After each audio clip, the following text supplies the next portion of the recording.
When we spoke a year ago, you made some bold predictions about what you thought the outcome of the talks would be a year ago.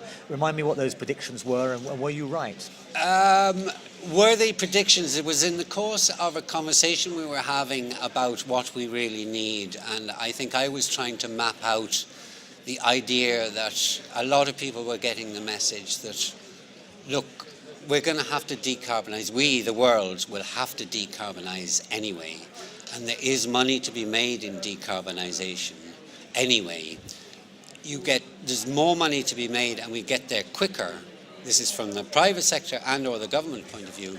There is more money and therefore more action to be made, more money to be made and therefore more action achieved with an agreement than without an agreement. But that already people were doing it, smart people were doing that. And I think I was particularly citing the case of China and zeroing in on the aspect that the real money to be made is not so much in the carbon market. It's not so much to be got from the tools. It's to be the real competitive and political advantage, which is often what ties up these negotiations. The real advantage is for those who can manufacture the green tech. And what I was sort of mapping out, even a year ago, you're right, was a possibility whereby it was shaping up already where you could get a China-EU driven world, with or without an agreement, but hopefully with an agreement, that would tow in about 80% of world emissions, and sort of hypothetically mapping out, because of their unique political difficulties, that we could get to a sort of Bali moment, or I can envisage, and to answer one part of your question, I actually still do see this towards the end of the week, this next coming week. It's one of a range of outcomes, so from my perspective, it would be the high-end outcome, I think, in the current context, whereby 80% of world emissions decides to pick up the Bali action, the rest of the Bali roadmap, including implementing the Kyoto side of it with a CP2. And I think if that question is put to the US again, are you in or are you out? We'll see.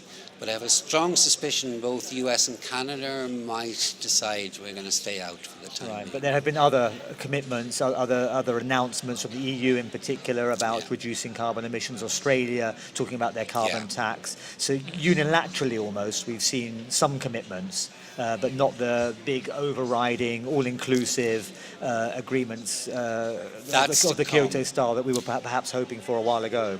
Well, I think the momentum is there at least. As I already said, I think a lot of people, I'm not sure whether they've mentioned it to you, but certainly around here I detect much more confidence of the EU and China coming onto the same page. There's a big deal to be done there yet.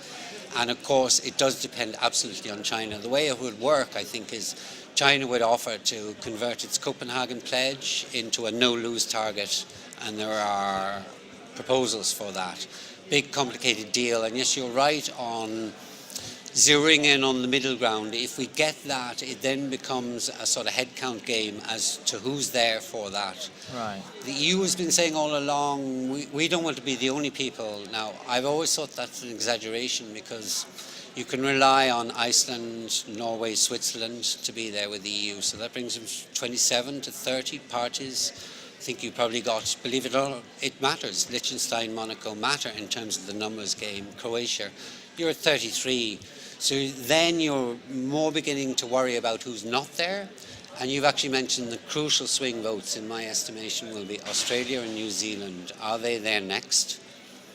And you're nearly getting there at that point. And I'm sure what's come up are the known naysayers, Canada, Japan and Russia. Right. I mean, do you think many country blocks and individual countries are simply getting impatient with waiting for the United States to jump on board, and are simply ploughing their own way forward, coming up with their own plans? If the US jumps in, fine. If not, they still have a way forward. I think that's the big difference, as I recall from what I was saying last year and where we are now. Over the last year, I think more people have got confidence that that leap can be made against the context that I have been trying to that I have been talking to people a lot about this year is, let's just be a bit analytical. 20 years ago, having the US in was absolutely crucial because it was 20% of global emissions, and it was unimaginable that you had a global deal without that 20%, and especially with the US. Well, what we found, I think, if you go into analytical mode, is you spent 20 years and they have said twice that they will do that deal, and twice they haven't. Explicitly, they said they would do Kyoto and then changed their minds.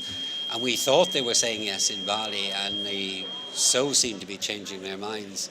It's reactivated this question, can you do it without? When you look at the facts, there is now a party that has 23. The US is down to 14% of global emissions, so it's less significant. And there is a party that has 23% of emissions, which is China, who do seem to want to do a deal. So I think that's absolutely where we are. It's getting to that last place where the trust is there that China is serious about a deal.